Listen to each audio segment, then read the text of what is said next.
we did an album of Chinese New Year music, which there's a lot of fast stuff.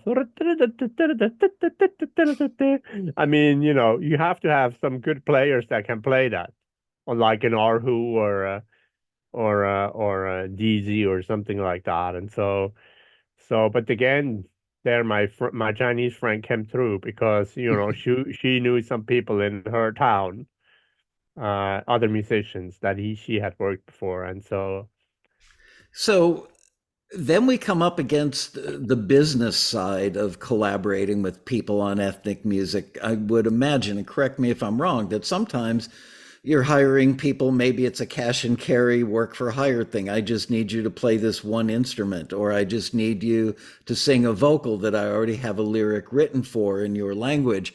And I would imagine that those people don't become a partner, a full collaborator just for contributing an instrument or a vocal. Whereas somebody who writes the lyric, sings the vocal, maybe even is more involved. So one type of collaboration is work for hire, and others may be a full-on collaborator where they get a piece of the copyright and master. yeah, I mean, for me, when I hire instrumentalists, it's almost always a work for hire. Unless, you know, they unless there's no song in the beginning, there's no instrumental, and they just riff around and play some stuff, and I'm going like, oh, this is really cool. Then they are obviously a co-composer, and Hmm. then they obviously get a part of the copyright. But if it's just somebody playing a part that I wrote, it's a work for hire. And then for vocals, I always try to collaborate with the vocalist because I can't write Chinese lyrics. So I try to find somebody that can write Chinese lyric and sing Chinese. And then it's in down the middle, split down the middle, and that's just me personally. There's a lot of people who write a lyric in English. A lot of people that I know, they write a lyric in English, they have somebody translate it, and they give themselves all the credit. And I think that works, but for me, it's just not really fair. To me, it's like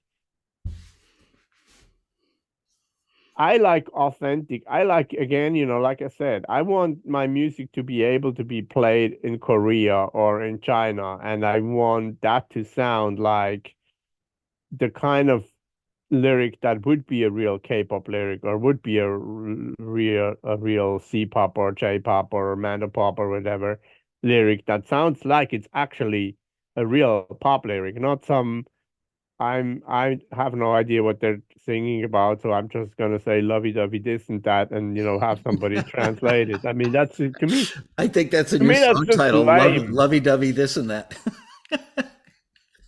To me, that's just lame. It's like I like the opportunity to create the best possible product that's going to impress even people that live in those countries and understand every word. That's my goal. So when I can do that, I do that, and I feel personally that that's probably going to lead to more placements. But that's just me, you know. I don't And know. so now you've found your perfect partner that can write a lyric or sing it in the ethnic language. You also have another layer of that, which is, are they capable of recording themselves well to the track and then sending you back the track that you can, fly Right. into the track. So is that a problem? Sometimes you find people that are very capable on a musical level, but don't have even basic recording chops where they could get a good, clean vocal track for you. Yeah, has happened. It doesn't happen a lot because nowadays, everybody has their little home recording set up to just record their own little whatever songs they write usually, and it's so cheap now, and you can have it in a laptop or a desktop computer, and even if it's some kind of a 8-track digital or something, it's going to be powerful enough. And so really it happens pretty rare nowadays Hmm. that somebody gives me really crappy stuff where I go, oh God, I'm gonna have to, just do major surgery on this track to make it sound um usable. That happens pretty rare. That's I find that a lot of my collaborators are very eager to give me the highest quality possible. And if they have some issue, if they hear a noise or something, they ask me, how can I get rid of that? How can I make this cleaner? How can I make sure that we don't get the sibilance or this or that? Um, and then I just tell them. Um, I feel like people nowadays are pretty eager to give the best possible product. And it makes, of course, my life a lot easier. Let's talk about the str business strategy with which you look at ethnic music. You mentioned the earlier strategy. Everybody else is doing this. Maybe I should look at doing that. Um, do you also have to think about, well, you also mentioned like for Chinese, maybe you do traditional Chinese. There's a scene where a very traditional Chinese family is getting together for a wedding or a family get together, and you would want traditional music. But then the 23-year-old kids go out on their own, and all of a sudden now you need Chinese pop, or you need kind of dancey pop, but with Chinese Right. vocals, or hip hop. Is hip hop Right. Oh yeah, becoming absolutely. where Absolutely. virtually any ethnicity, like hip hop is used in country tracks, hip hop is used in Latin tracks. Do you find that the hip hop beats? I've definitely done Korean hip hop. Definitely done Asian hip hop. I've done Arabic hip hop. I've done Russian hip hop. Absolutely. Absolutely. And that is again, then you have to have somebody that can rap. Um, and that's like again, I've been fortunate. I somehow find these people, and then when it's really kick-ass again, that's like, how many people know a Russian rapper? Very, very few. So they're gonna come to me if they need that. And in generally, I do albums. I mean, I do albums these days. So they will tell me the album the album is Asian pop, or they will tell me we want traditional, um, or they tell me they want Asian hip hop or whatever, or they want world hip hop. In hip hop, generally, it's more of like a whole world thing because it's rare that they need like all Asian hip hop 12 songs. That's just for most even big companies. That's usually not. They don't have that much demand for it. So So that was my next question: is if somebody asks you to do an album, which just so viewers who are new to the industry know, Matt's not talking about an album that comes out on CD and has, you create an album cover for a CD that doesn't exist. It's a collection of music that goes in to that genre in a particular catalog. So they wouldn't say to you, give me, 12 tracks of Japanese hip hop. Give me 12 tracks of Japanese music. And do you determine, okay, I'm going to give you 3 tracks of traditional, 3 that are songs with vocals, 3 that are Japanese hip hop, and maybe even throw in a Japanese metal song or something? um for me, generally, that's just what I found is that they want either modern or traditional on an album. They rarely want a mix on the album. So they'll Interesting. say like, okay, we want Asian pop that can range from, bubblegum pop to hip hop, or we want traditional Asian authentic music because that would be, the ever popular Chinese or Japanese restaurant scene that are just there's just so many of those. And for that, then you should usually need traditional music. Traditional music on the other end, if they're going in some kind of club or something like that, and then they always want pop stuff. So I usually, for me, usually they ask me to do one or the other. That's just the way it's worked with the companies that I work for. So and then I always make a playlist. I just right now I'm doing some Spanish stuff like reggaeton and just Spanish pop, and I always make a playlist. I always go like, okay, guys, here's the like I did some research. Here's the stuff that's really popular. I looked at Billboard top 10 artists, Latin artists of year 2023, and I listened to all their stuff. And here's the playlist that reflects everything that's really, really popular right now on the Latin pop charts. And sometimes it's surprising what's on there. And then, Surprising in what way? well, right now there's a trend of using sort of traditional Mexican banda, northern Mexican banda music in pop songs. Wow. And like with those brass, like especially those mid-range brass songs like the trombone, valve trombone, and those they call it, I think, saxores, which is like kind of like a tenor tuba or alto tuba or something Yeah. that they use to play like this that stuff. And for some reason, this has become really popular in the last 2 years, and I was surprised because I always try to do as much research as possible, and then I make a playlist, and then I send it to people that are asking for this album, and I say, "Here, tell me what you like. Here's the Billboard charts. Here's the playlist. Here's what's happening right now. Tell me what you like. What are you getting calls for? Are you getting calls for some of this Mexican stuff, or are you not getting calls for some of this Mexican stuff? Because if you're not getting any Interesting. calls for it, I don't want to do it. I want to do what you're getting calls for. And then they told me, no, no, we're getting calls for this. The one big artist is called Peso Pluma, which I think is called a featherweight. And he's so super popular. He works with all the big artists. And he's a really big artist himself. But a lot of his stuff is very Mexican sounding. And so they told me, no, no, we're getting a lot of calls for this guy. So do something like that. So I'm that's what I amazed. do. I do the research, and then I usually proactively ask the client, what do you want? Because if I do that, and then I give them what's on that playlist, they almost can say, well, we didn't like that, because I'm obviously going to make it sound really good, but I'm going to make sure ahead of time that I'm doing what they want. You have always been very practical, pragmatic, and strategic in the way you work. And I think that that's a big reason that you've been so successful.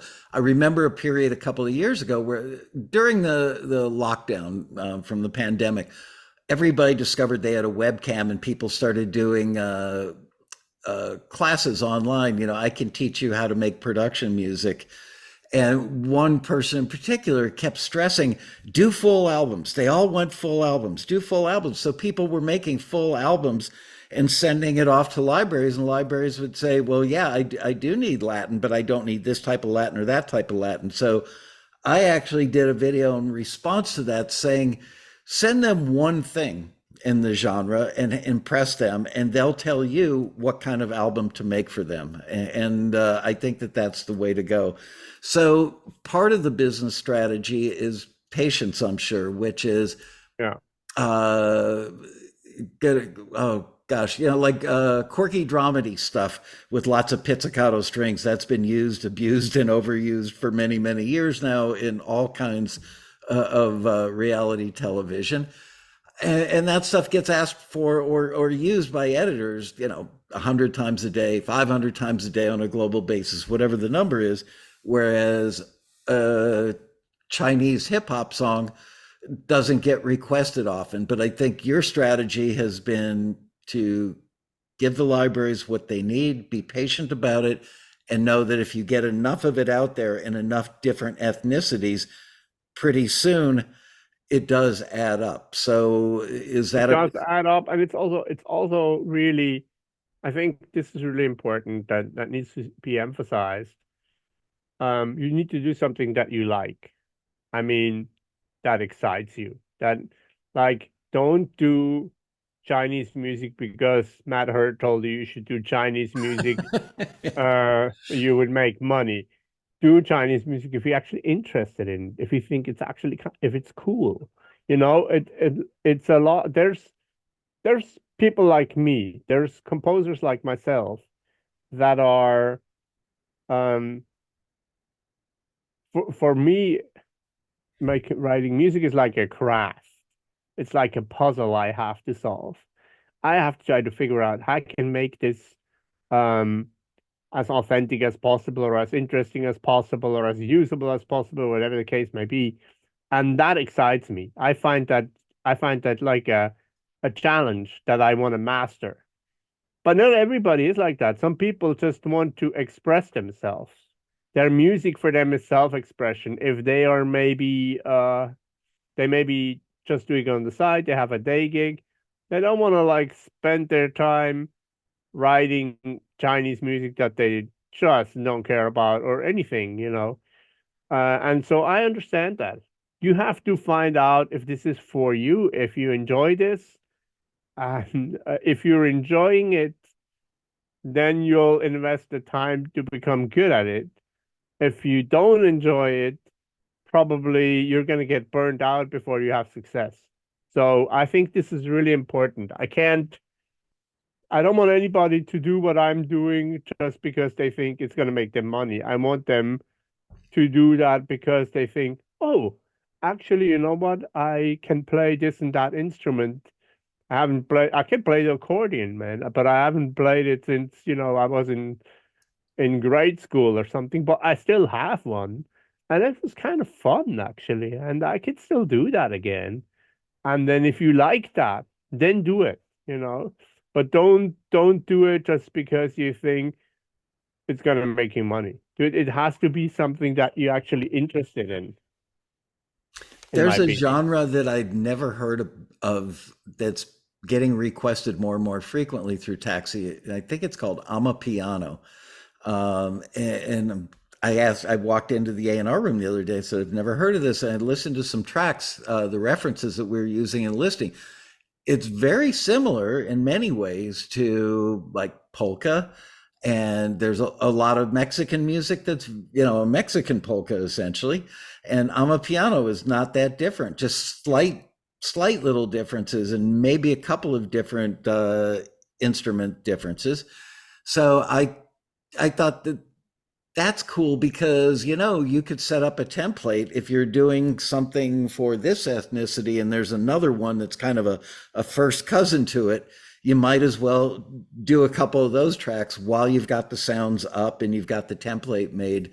Do you tend to use templates and go back to them if you get a request from, again, we're going to go with Chinese?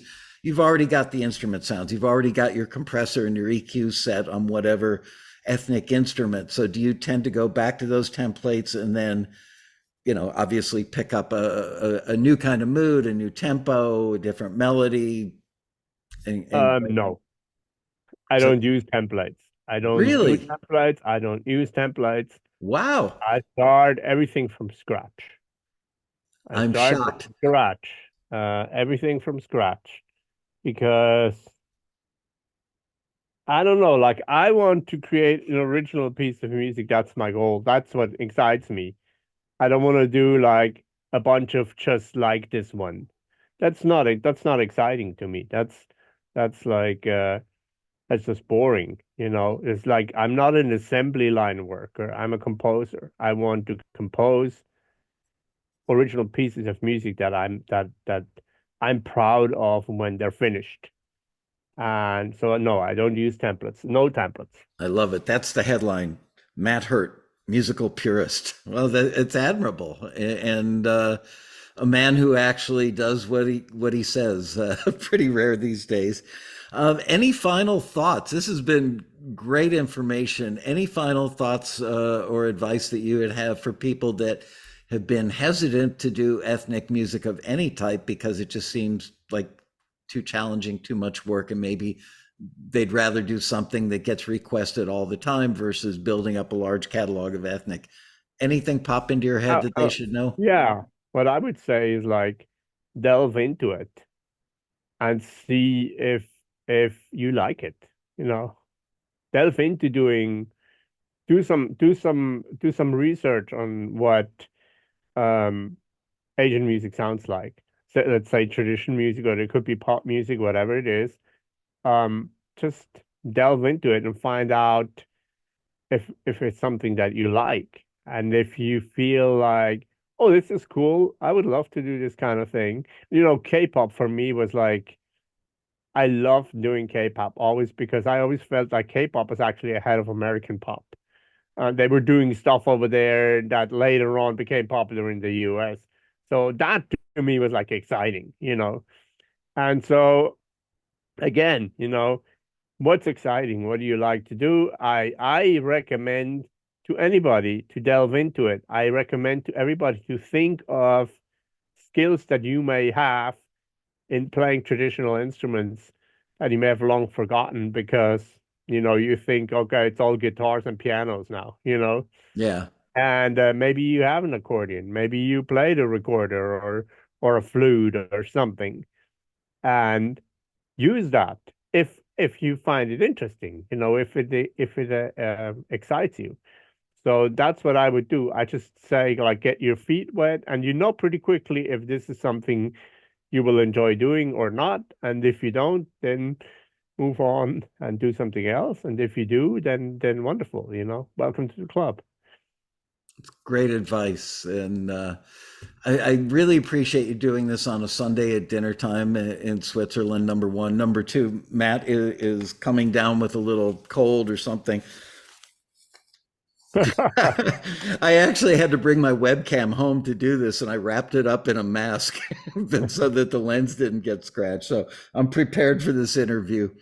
Well, congratulations on zigging when everybody else zagged, and thank you for being, as always, so incredibly generous with your time My and pleasure. your advice. And I hope to see you back at a road rally. You know, I know I this hope would so too. embarrass you because you're basically a very humble guy, but there's even when you're not at the road rally, I bet your name gets mentioned, you know, 100 times a day in various classes. You've meant so much to the taxi community, so thank you for that. It's my pleasure and thank you. It's just been it's been like a family, you know. So and I definitely miss that family, that's for sure. Well, we look forward to You know. having you back. And if you can't come back for the one in this coming November, um, maybe I'll set it up to do an interview with you on Zoom like this. You know, it might be late at night for you, but you know, have some coffee. Yeah, I can say it. Thank you, Matt All right, Hirt, man. ladies and gentlemen. All right, thank you, Michael.